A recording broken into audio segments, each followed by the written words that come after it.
So glad to have all of you here today. My name is Julie Temple. My pronouns are she and her. I'm an educational developer with CITL and also an adjunct professor in gender studies. Before we get started and I introduce the wonderful panelists who are joining us, I wanted to begin by respectfully acknowledging Daumguk, the island of Newfoundland, as the ancestral homelands of the Mi'kmaq and the Beothuk. I'd also like to recognize the Inuit of Nunatsiavut and Nunatuavut and the Innu of Nitassinan and their ancestors as the original peoples of Labrador. Further, I want to acknowledge that recognition itself is not enough. Universities, including the university we find ourselves in, is a colonial institution that has done and continues to do harm to Indigenous peoples.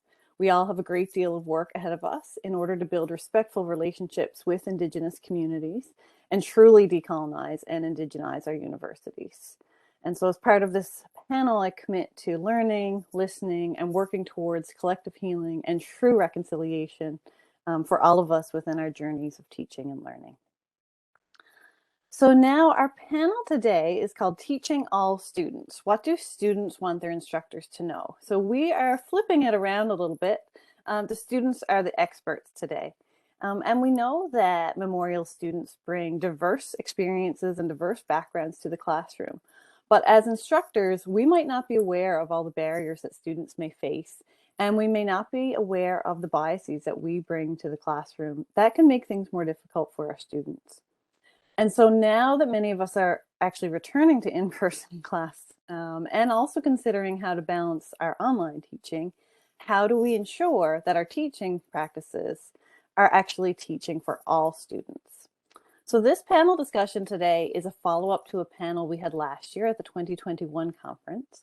And we're asking representatives from student organizations. So these are students who are supporting other students at the university.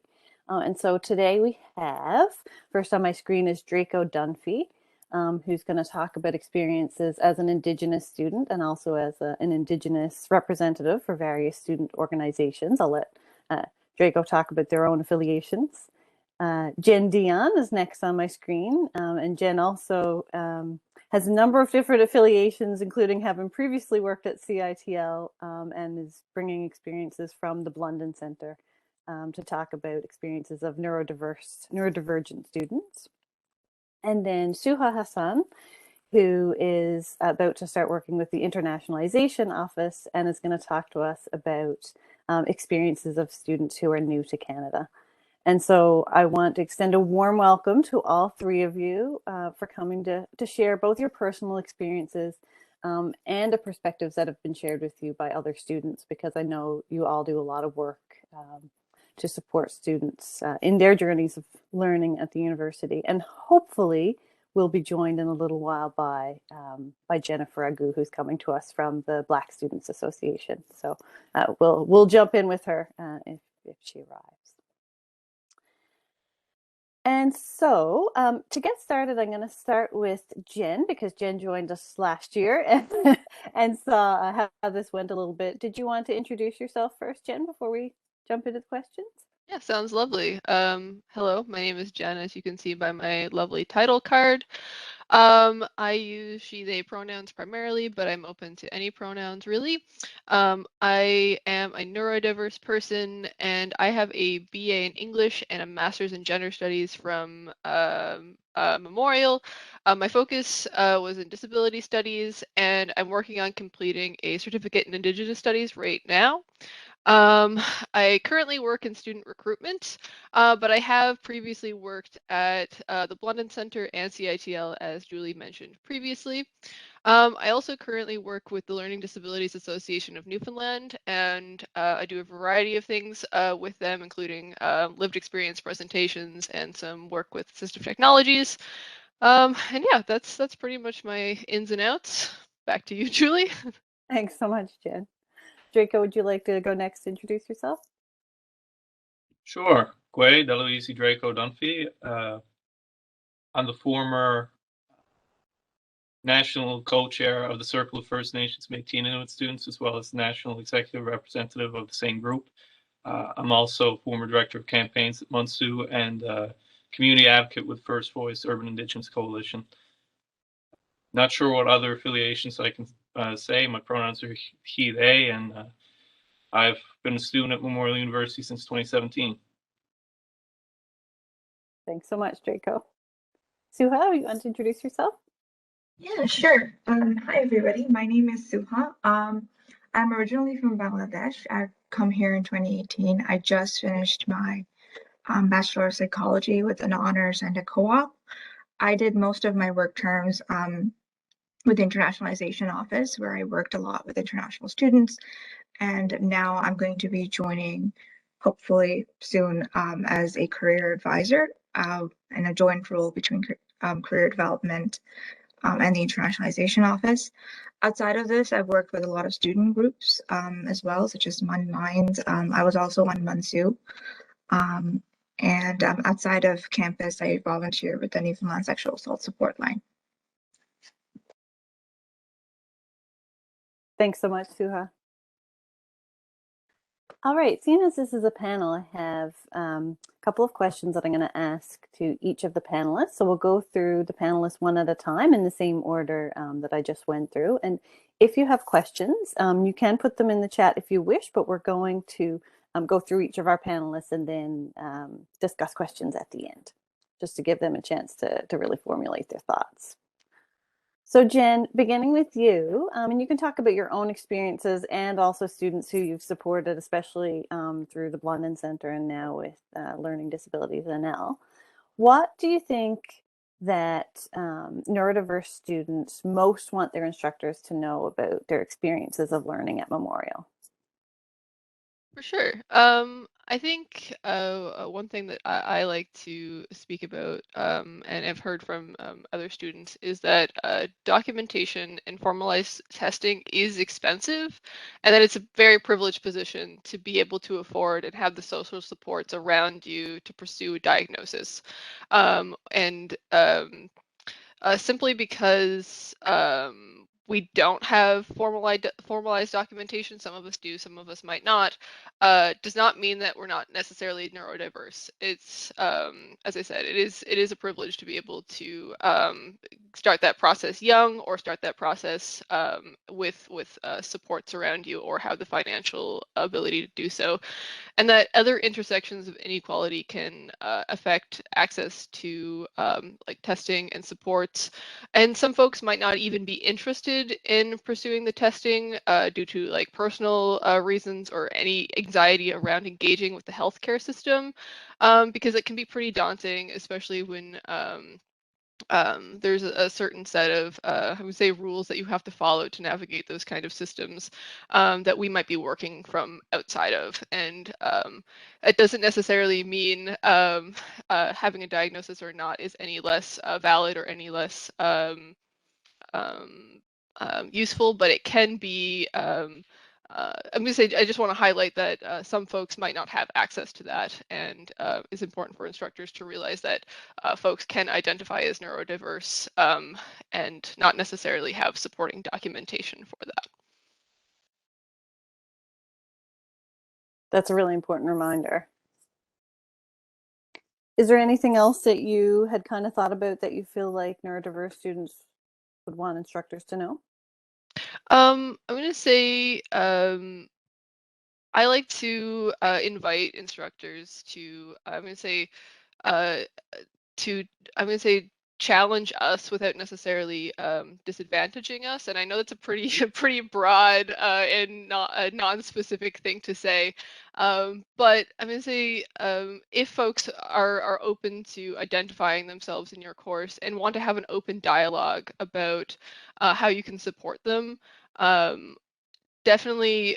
I would say I can get kind of tired of being creative to support myself in society, and I just kind of want to challenge you folks to be creative yourselves and invite us into these conversations to engage with our learning as a collective, because you know, it can't hurt to have that dialogue, to have you know, have an open conversation with us about how we can learn best in your classroom, and that can be very situational for your particular class or your teaching style and what have you.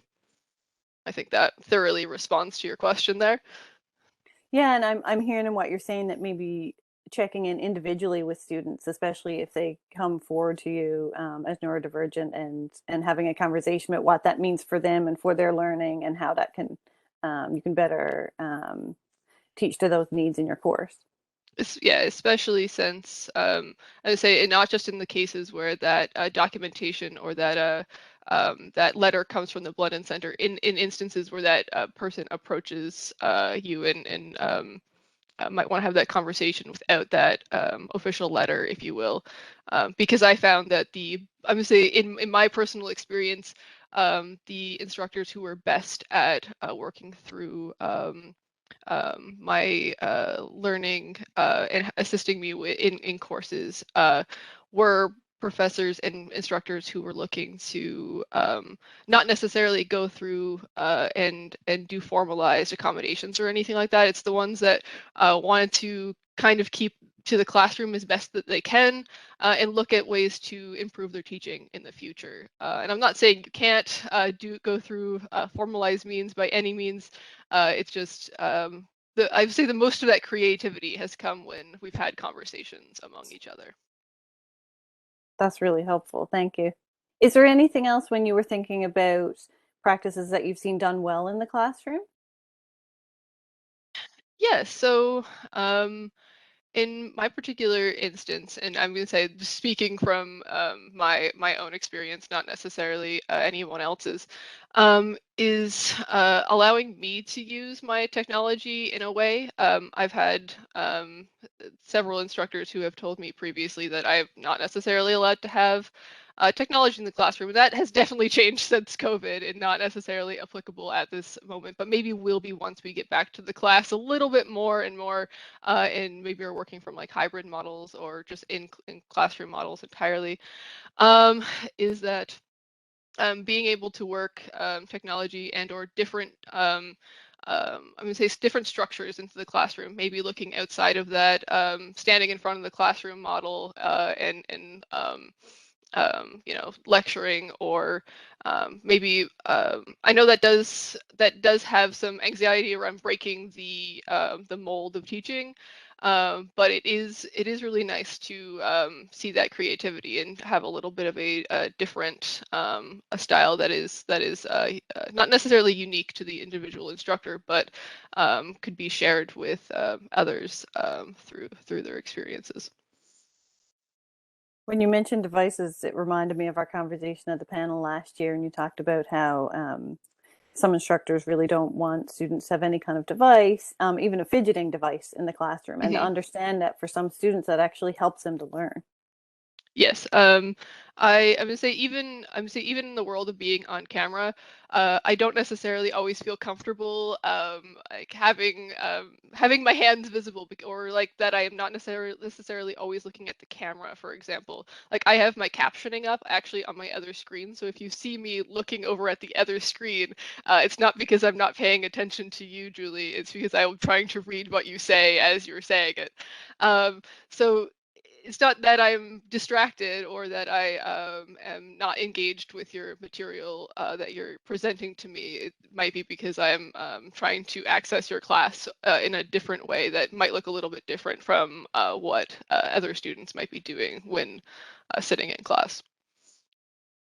I think that's a fantastic reminder, and it's exactly what we're trying to talk about today. Is we come into the classroom as instructors with an idea of an average student and a way that we expect students to engage, and that we engage with them, and we're actually leaving out so many of our students by doing that. So that's an excellent reminder. Jen, is there anything else you wanted to add around what you'd like to see instructors do differently for neurodiverse students? Um, I'm going to say to be very specific. um, if you're going to give a form of evaluation, and you're going to grade on that form of evaluation, I would ask that you follow through with linking the grade items with what you say you would like to see in your instructions. I personally really enjoy a detailed assignment outline that outlines your expectations of us. Love rubrics, love that, especially examples. But if you're looking for specifics, please be specific. I find that the roadmap, like outlining the roadmap, helps us all find the end destination, but we can navigate there using our own navigation tools. We might take all different paths to the end, but if you're looking for a certain formula, it would be very helpful to lay that out, especially if you're going to be, I'm going to say, penalizing us against something that hasn't been written down or hasn't been verbalized in an effective way. I've received so many sets of instructions that I have followed to the T, but lost points on because it did not, I thought it was unusual that it didn't say a certain thing based on my experience having written assignments before, but I really would like to follow your instructions to the T, but I don't want to be penalized because I have followed the instructions to a T. That's one thing that I find is that I would like folks to do a little bit differently, is that if you're going to provide instructions, please follow through on grading them the way that you gave the instructions. But I would say that like historically, we would probably want to be looking for the students would be looking for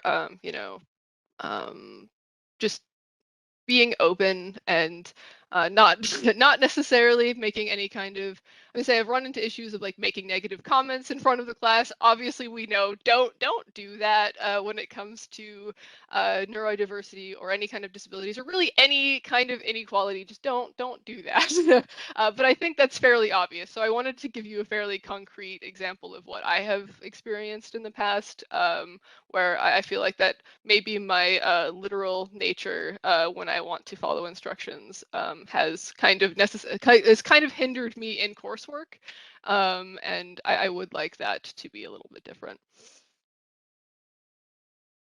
Thanks so much, Jen. Did you want to add anything else? No, I think I've said all that I have considered. Yeah, I'm good. Thanks so much. I just wanted to say hi to Jennifer because I saw that you joined us. Welcome. Hi, thank you. We all had a chance to introduce ourselves earlier. I won't call on you yet in the panel. I'll give you a chance to settle in, but if you would you like to introduce yourself to the group? Sure. Hi, everyone. My name is Jennifer Chinecherem Agu. Pronouns she and her. I'm from Nigeria, and today I'm here on behalf of the Black Student Association, where I happen to hold the position of the Director for Communications. Thank you. We're so glad to have you Oh, here. in addition, I just finished my sociology degree and a certificate program in Indigenous Studies. Thanks. Awesome, thank you. Draco, I'll call on you next in the panel. Would you like to talk to us about what you think Indigenous students at Memorial will most want their instructors to know?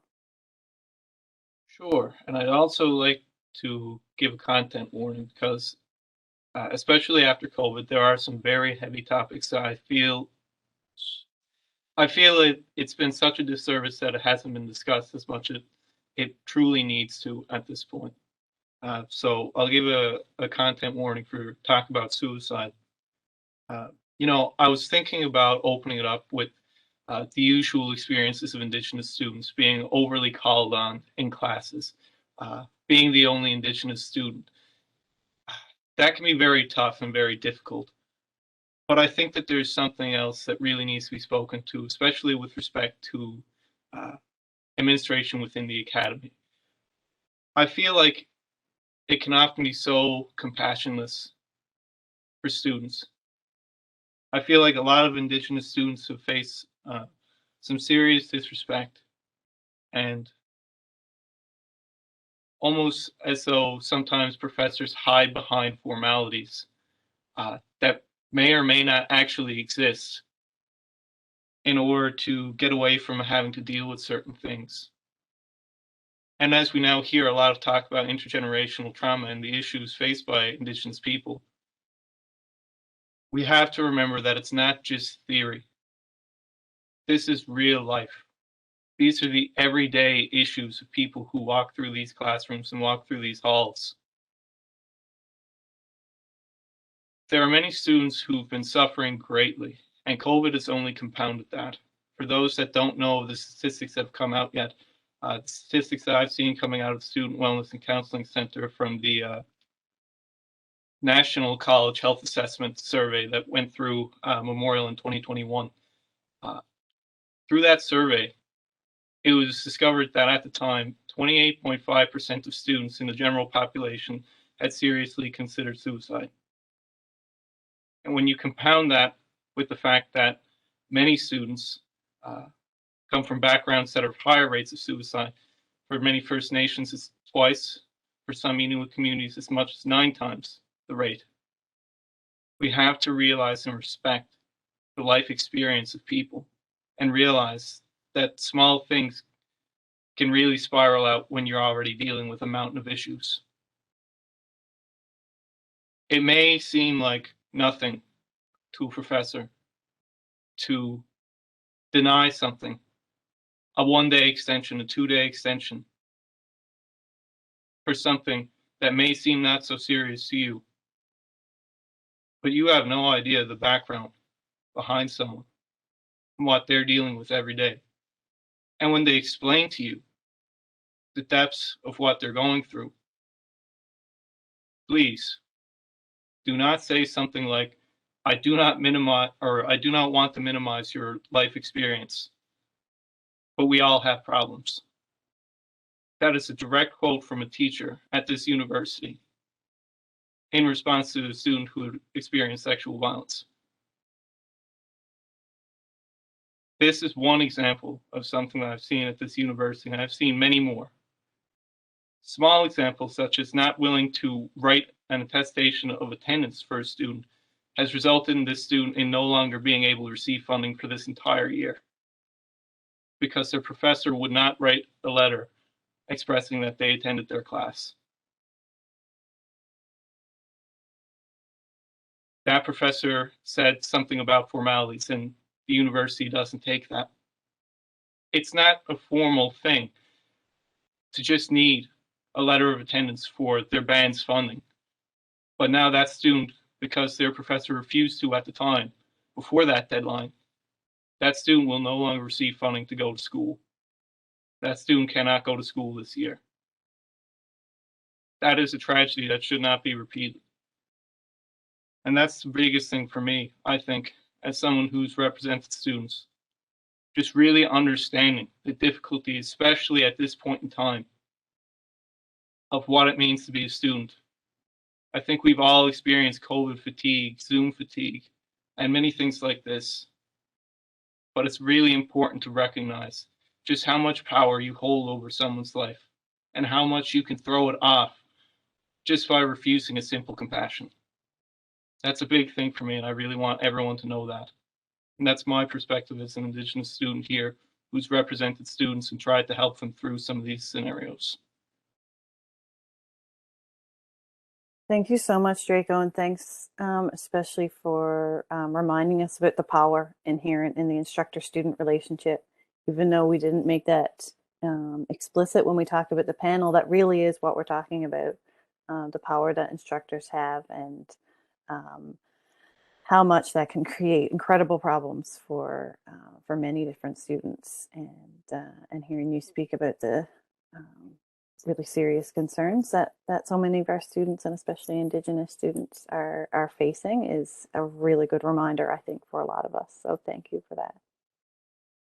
Is there anything else that you wanted to add around what you'd like to see instructors do better? Sure. I can also say in classes where you need to do a family tree, not everyone can talk to their family. And that's been another issue. So in cases where there are parts that in the curriculum need to directly involve a student in their family and parts of their life, their history, it needs to have some compassion, some understanding that not everyone can fulfill some of these requirements. There have been students who've been orphaned or divorced from one parent for 3 decades. and we're penalized for not being able to interact with that parent in a family tree. That's something that shouldn't happen. So if there are any scenarios like that, or anything of the sort, where it's interacting with family dynamics or interacting with intergenerational trauma, don't penalize a student for not being able to take that. That's brutally unfair, and I think that that's another thing. In terms of other things about their experiences, I think that that's probably the most important thing that I can add. The rest I can add and where we can go from here. Well, I think we'd love to hear your thoughts on that, on yeah, where we can go from here and where you think instructors should be moving towards. I think the more we can move towards compassion, respect, and remembering the golden rule, I think the better we can be. Because I can think, if a student comes to you with a deep personal experience that they're facing, and you hide and say, that's not really my jurisdiction, you can still advocate for that student.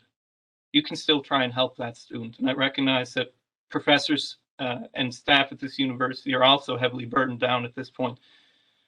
But students often need help. It's really important that we don't just try and pass off the buck, but to try and lift students up who are suffering.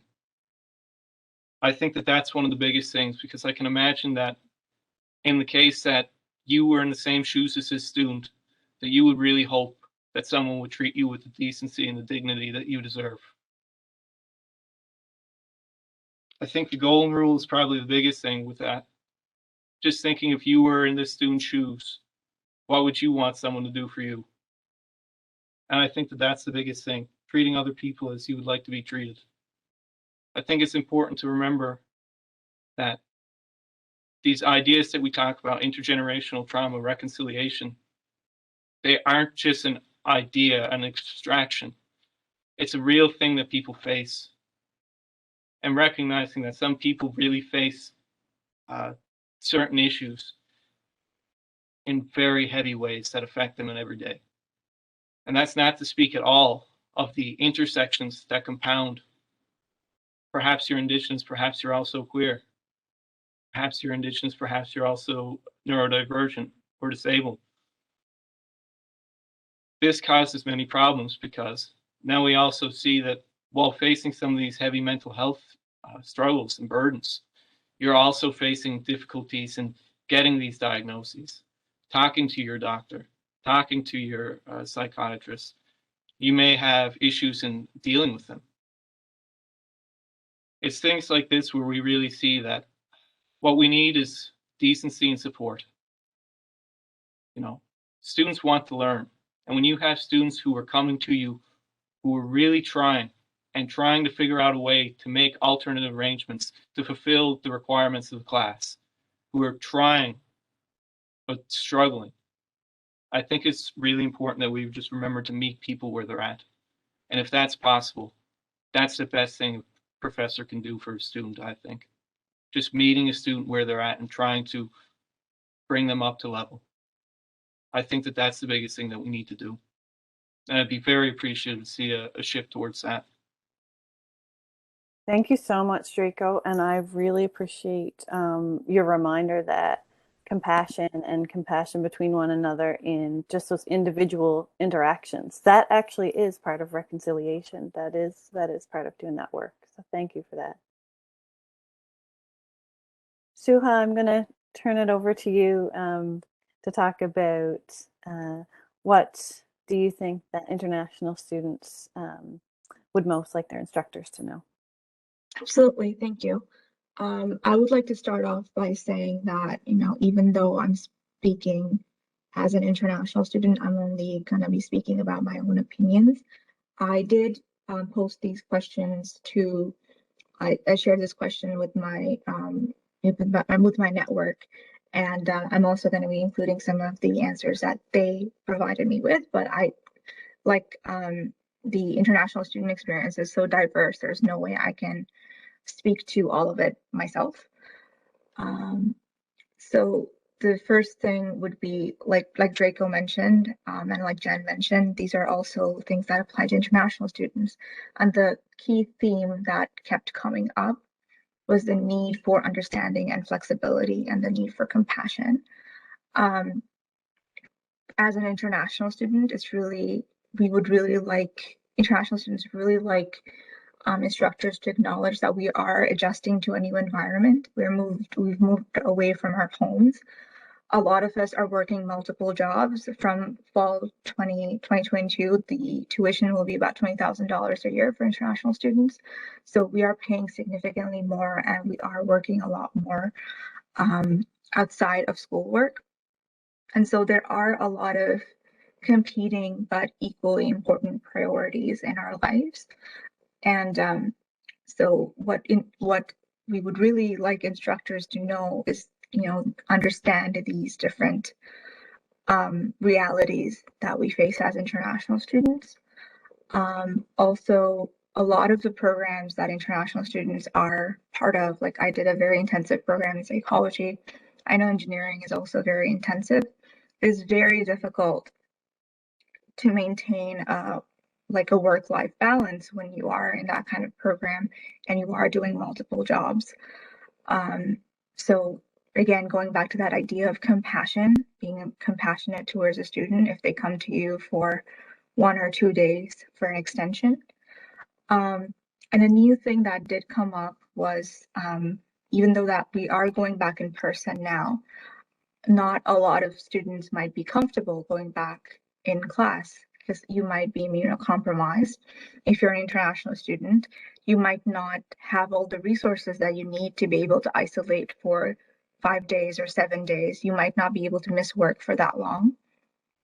So having like alternatives, having an asynchronous option or having a hybrid option is like, it would be very beneficial to international students.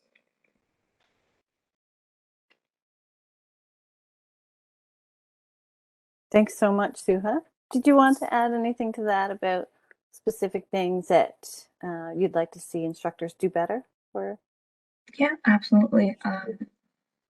So I also wanted to mention one direct quote from a student that is very pertinent to what Draco just said. She said that no student will use their mental illness as an advantage. So if someone comes to you asking for some extra time or shares a struggle that they're going through, please give them that extra time. In terms of what instructors can do differently, like I mentioned, the hybrid model is the first thing that kept coming up in teaching. I've attended a class this last semester where the teacher simultaneously broadcasted the class on D2L, so you could attend it virtually if you chose to, and the recording of the class was also available. So for students that are immunocompromised and can't really go to class in person, they can just do the online class. If a student is a different time zone, for example, if they're studying from a different part of the world, they can look at that asynchronous option. Like Jen mentioned, providing a clear expectations of your assignments on your papers is also very, very important, because realize that international students are coming from another different kind of educational background as well. I remember like when I was doing lab work for the first time, I didn't have labs back in high school, so I had to teach myself how to write lab reports from the start. Also, a lot of international students might not be comfortable, not international students only, but students in general might not be comfortable like approaching a professor, because in a lot of cultures that's not, it's really not acceptable to approach your professor. So keeping an open line of communication between you and your student with opportunities to check in during the semester is very important. Because the instructor might feel like, okay, no one's coming to me, so there might not be an issue until you reach the CEQs at the end of the semester where everyone talks about how difficult it was. Also to be cognizant and to learn about different cultures and the religious realities of students. As a Muslim, like you have to pray like 5 times a day. So if someone comes up to you and says they would like to step out for a minute to go and pray, give them that opportunity. I am aware of a situation where an instructor got into an argument with a student because they wanted to step out and pray for 5 minutes. Also, in terms of some practical realities, some concrete examples, if a student comes to you and tells you about some challenges that they're experiencing, and if you have like a 5% per day penalty for a missed assignment, just waive it for them, and evaluate students on a case-by-case basis. Because if don't just say like, oh, it wouldn't be fair to the other students if I waived it for you. Because in the end, it's about equity, not about equality. And lastly, one student wanted me to mention that as they live out of town, it becomes really hard for them to come back to class. And so if a class is canceled, to make the announcement at night or really early in the morning so that they can see that and not come to class. It has happened to her and it's happened to me where I've gone to class and as I'm standing outside the classroom door, I see a notification that says the class is canceled. So yeah, those are some of the suggestions that I had. Thanks so much, Suha. And it really strikes me how much I'm hearing in all of the panelists so far about the importance of compassion and respect, and then mental health as well. And I really appreciate the point you made about it being about equity, not about equality, and that actually understanding what our students are going through is a matter of equity. Thank you. Jennifer, last but not least, so pleased to have you here. Would you like to talk to us about what you see that Black students would most like their instructors to know? Yes. In a similar way, I asked a few of my some of my friends, like pose the questions to them, and I would like to read out one feedback that I got from one of the students. That okay? So this particular student said, "Well, I think the main thing is them understanding my experiences are completely different than local students. I'm new to the country. I'm trying to adjust to everything. I'm all alone, and sometimes there's not much even support. Maybe I'm a little shy and don't want to be around too many people, but there's battles I'm silently fighting. Just them understanding that it's not easy as they make it look, and a lot of things happen behind closed doors." So starting off on this, I like to say that I think the question more or less touches on international students as well. But since I'm speaking on the behalf of Black students, I'm going to try to narrow it down. There are barriers that we face. There are cultural like shocks that we come and we experience. Like the student just mentioned, the one that I read out. So there are shocks that students they go through when you come into this society that you're not used to. You're trying to get adjusted and everything, and you're trying to catch up with your academics. So all those things are like automated. It's not something that you come into and then you say, okay, this is now happening. No, they're already there waiting for you. And I also like to point out that as international students, like we're not allowed fall and winter semester off. So no matter what you're going through, you have to be in school. You have to take a minimum of 3 courses. The only semester that we're allowed off is just the summer. And most of us Black students who work, we are self-financing. So we are dealing with cost loads, we're dealing with personal issues, and then we're dealing with sustaining ourselves financially, academically, and otherwise. So we pay more than the local students, the tuition and everything. So all this weighs down on us. And I also like to point out that most Black students, we're very religious, not just by words, but there are so many activities going on, and it's more or less like our self-care. So it's not something we can miss out on. So we attend all those things. And in addition, we're not used to talking about our issues, talking about our problems. So we are all over by ourselves, facing these walls, crunched in, and we may not know how to approach an instructor to say, this is what is happening.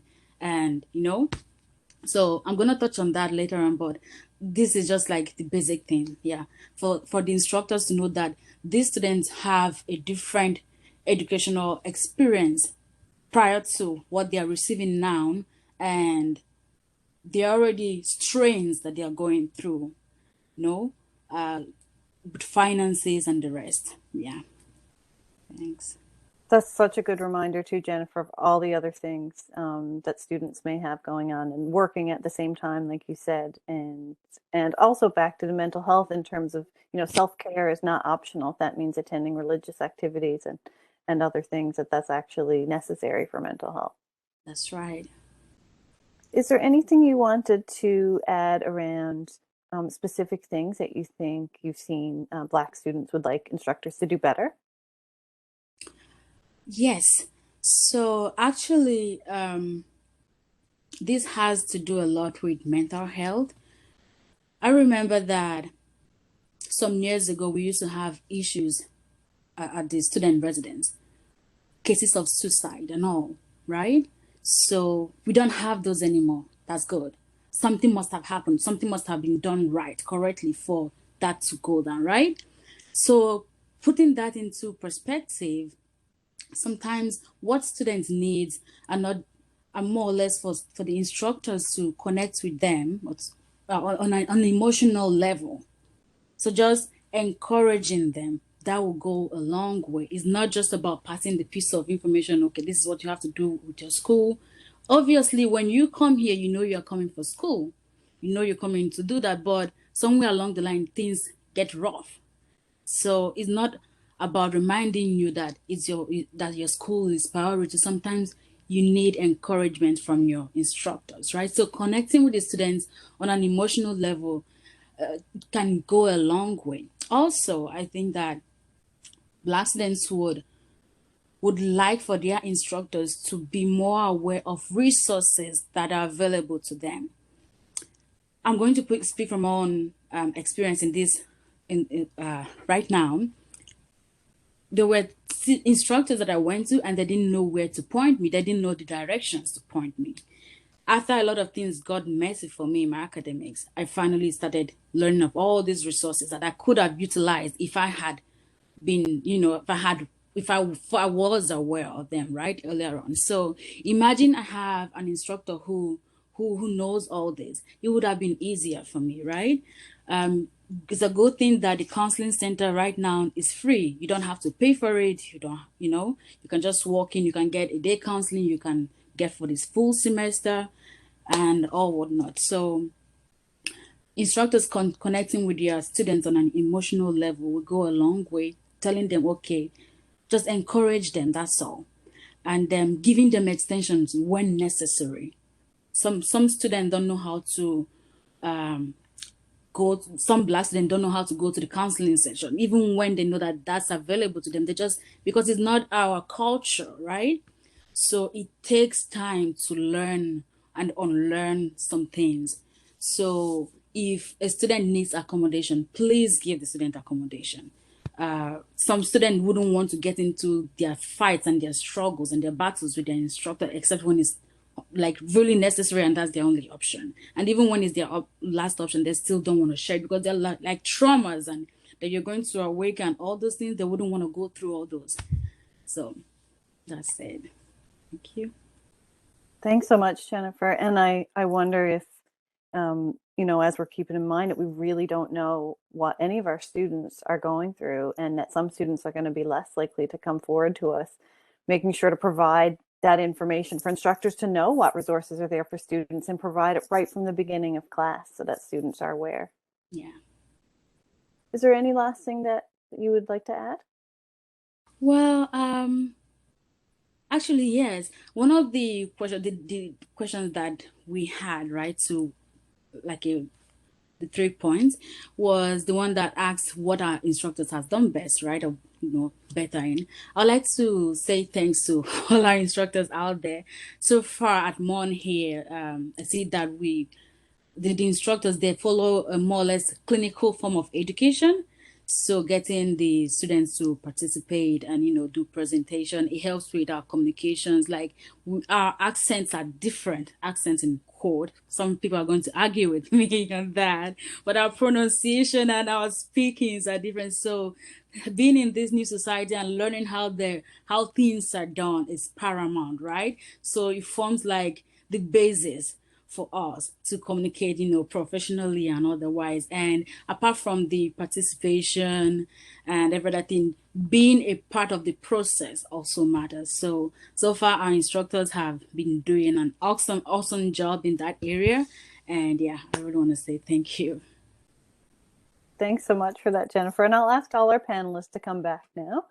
We have about 5 minutes left. I wanted to make sure that we had time for each of you, and then also this little bit of time for questions at the end. So we'll put it back now to those of you who are here in the audience, many of you whom are instructors. What questions do you have for our panelists?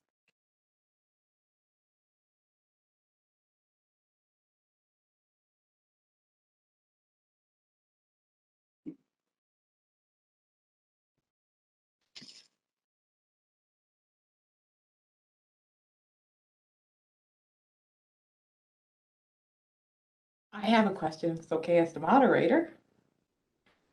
Sure, please go ahead, Peggy. All of our panelists have spoken and Julie, your questions have been focused on the instructor, but there's many other persons involved in your learning experience at Memorial.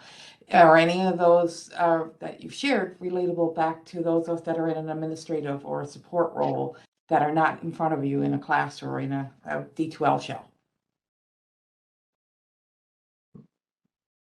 Any of you who want to answer can jump in.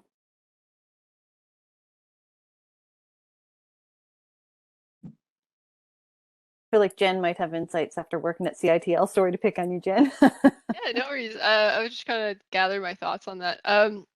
So having been, I'm going to say, both a student and an insider employee, I would definitely recommend taking advantage of the trainings and listening, going out and seeking presentations like the one that we're in currently.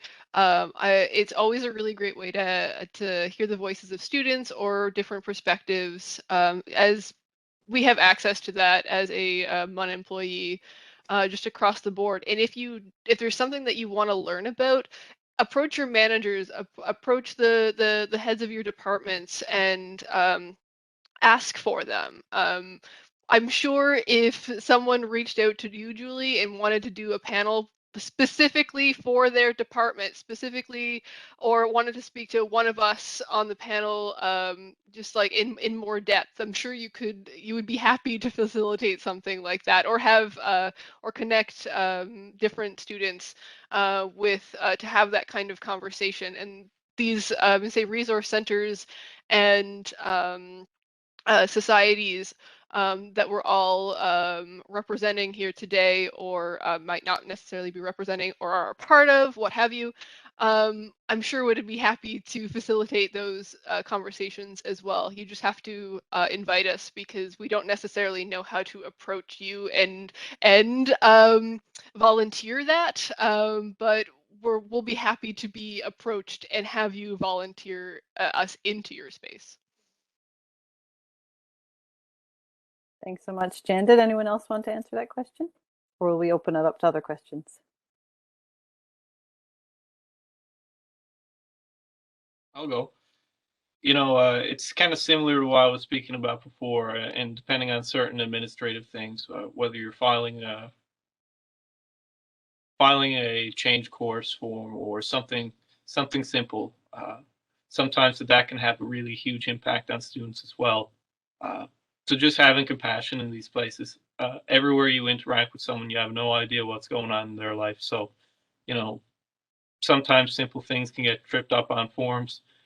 Have compassion with people. And I definitely understand as well that everyone at this university, everyone in the world has had an exceedingly rough time over the last couple of years. I can imagine that with the increase in digital forms, everyone's working more on the screens than they'd wanted to. And I think that that's something where I think that compassion can really go around everywhere.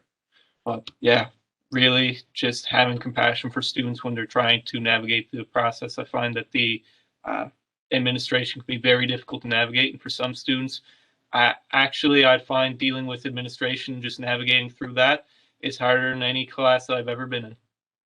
And I'll just lay that there. But thank you. Absolutely. Thanks, Draco. I'll actually jump in because we didn't have a representative of queer and trans students this year.